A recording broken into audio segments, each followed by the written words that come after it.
আচ্ছা, আমাদের হাতে যে তথ্যগুলো এসেছে সেখানে ইন্স্যুরেন্সকে একটা আর্থিক হাতিয়ার বা সরঞ্জাম হিসেবে বলা হচ্ছে। হুম এর কাজটা হলো, ধরুন, অপ্রত্যাশিত কোনো ঝুঁকি, সে মৃত্যু হোক, দুর্ঘটনা, অসুস্থতা বা ধরুন সম্পত্তির ক্ষতি। হ্যাঁ, এই সব কিছুর আর্থিক ধাক্কাটা সামলানো। ঠিক। তো আজ আমরা এই বিষয়গুলো নিয়ে একটু গভীরে যাব। এই তথ্যগুলো দেখলে বোঝা যায় এটা আসলে একটা আর্থিক সুরক্ষা ব্যবস্থা, মানে কঠিন সময়ে সাপোর্ট দেওয়ার জন্য। জীবনের যে একটা অনিশ্চয়তা আছে সেটা ভাবলে এর গুরুত্বটা বেশ স্পষ্ট হয়ে ওঠে, তাই না? একদম। জীবন যে অনিশ্চিত, এই কথাটা তো তথ্যে বারবার আসছে। তাহলে আসল প্রশ্নটা হলো, এই তথ্যের ভিত্তিতে যদি দেখি, ইন্স্যুরেন্স কেন এতটা জরুরি, কেন জরুরি মনে করা হচ্ছে? দেখুন, এখানে কয়েকটা খুব জরুরি কারণের কথা বলা হয়েছে। যেমন ধরুন, পরিবারের যিনি উপার্জন করেন তার যদি হঠাৎ কিছু হয়ে যায়, হ্যাঁ, অথবা ধরুন গুরুতর অসুস্থতা, এটা একটা পরিবারকে তো বেশ আর্থিক সংকটে ফেলে দিতে পারে। অবশ্যই।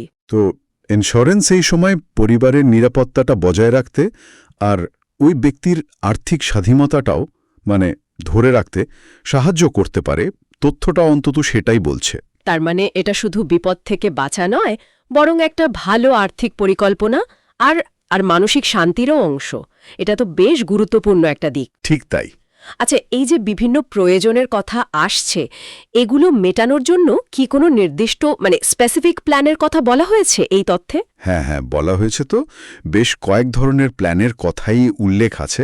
যেমন টার্ম ইন্স্যুরেন্সের কথা বলছে। Term insurance. হ্যাঁ, যেখানে একটা নির্দিষ্ট সময়ের জন্য কভারেজ থাকে।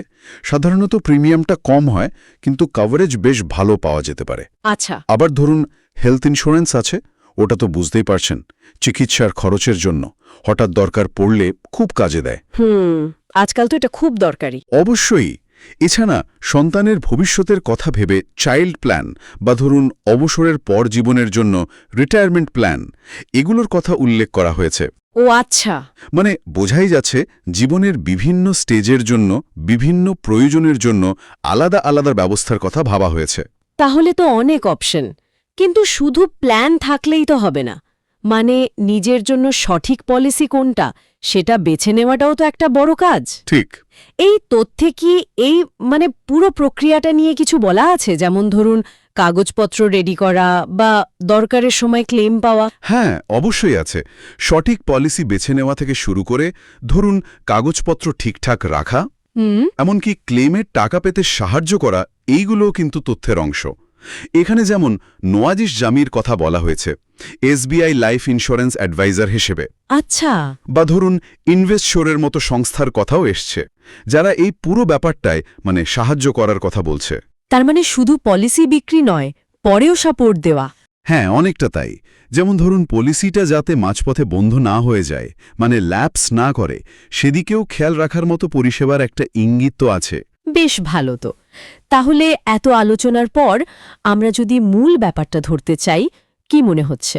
আমার কাছে লাগছে এই তথ্য অনুযায়ী ইন্স্যুরেন্স একদিকে যেমন ঝুঁকি ম্যানেজ করার একটা উপায়, ঠিক তেমনি ভবিষ্যতের আর্থিক নিরাপত্তার একটা ভিত তৈরি করে দেয়। এখানে একটা জিনিস খুব ইন্টারেস্টিং, সেটা হলো পরিকল্পনা আর নিরাপত্তা।